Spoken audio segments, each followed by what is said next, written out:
Salomé. Tu veux qu'on se lie à demeurer au premier objet qui nous prend, qu'on renonce au monde pour lui, et qu'on ait plus Dieu pour personne, la belle chose de vouloir suppliquer d'un fonctionnaire d'être fidèle.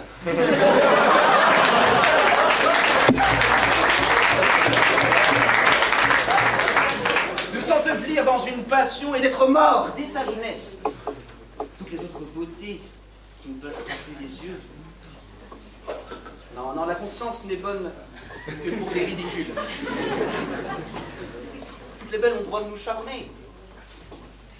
Et l'avantage d'être rencontré la première ne doit point dérober aux autres les justes prétentions qu'elles ont toutes sur nos cœurs.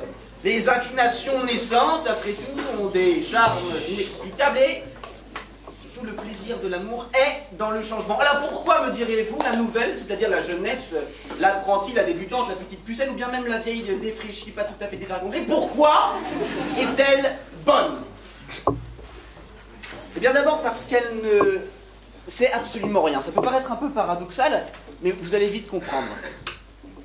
La nouvelle ne sait ni ce qui se fait, ni ce qui ne se fait pas. On peut donc en profiter pour faire ce qui ne se fait pas et le faire passer pour ce qui se fait, n'est-ce pas?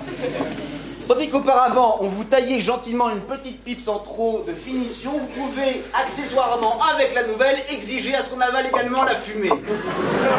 Mais allons plus loin. En tout cas, un peu plus profondément. Les nouvelles, ça change. C'est sympa. Ça casse un peu le métro-boulot-dodo et ça transforme en un métro-boulot-lolo. Hein. Comme ça, d'un coup, de but en blanc, votre vie est revolue.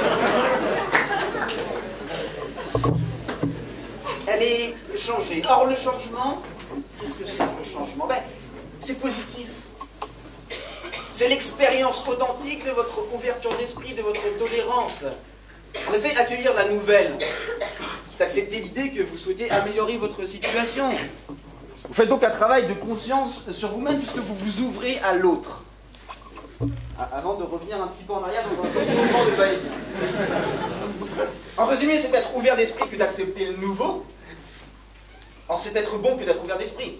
Le CQFD, les nouvelles sont bonnes. Mais allons encore plus profondément, n'est-ce pas?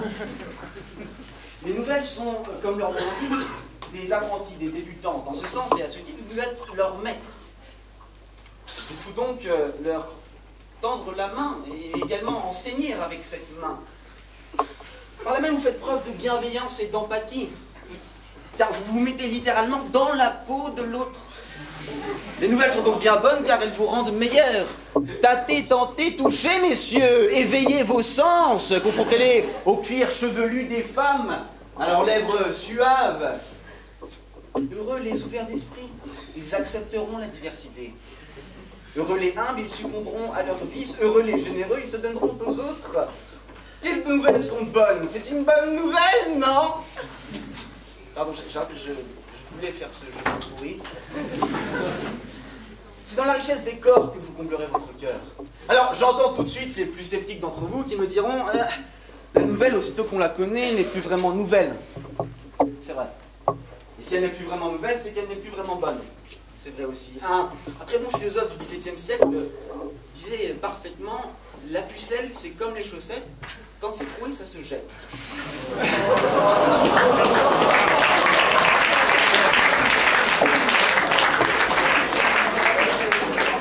Non, c'est vrai, également, c'est vrai, la nouvelle est vite usagée. Il vous en faut en trouver une autre. Mais c'est de bonne guerre, rassurez-vous tout de suite. La nouvelle vient de vous faire vivre une petite mort, il est donc bien légitime de s'en débarrasser. N'ayez pas peur. Et rappelez-vous dans ces instants de doute, les sages paroles de Claude François, comme d'habitude. Toute la journée, je vais jouer à faire semblant. Comme d'habitude, je vais sourire. Comme d'habitude, je vais même rire. Comme d'habitude, on fera semblant. Comme d'habitude, on fera l'amour comme d'habitude. Le mensonge que vous inventerez pour la tromper n'est pas plus ignoble que son hypocrisie quotidienne. Elle ment, comme d'habitude, aussi bien que son sous de sa gorge d'ailleurs.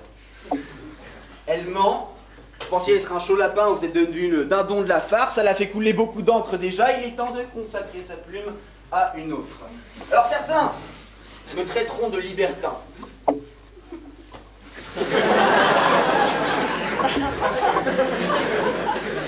J'adore tes réactions, Salomé. Certains me traiteront de libertin, pensant que je suis le plus vicelard de tous les vicieux, que j'ai vendu mon âme au diable en offrant mon corps aux femmes. À cela, j'aimerais répondre une chose simplement, c'est qu'il est parfois plus facile pour l'avocat du diable de monter au 7e ciel. Merci.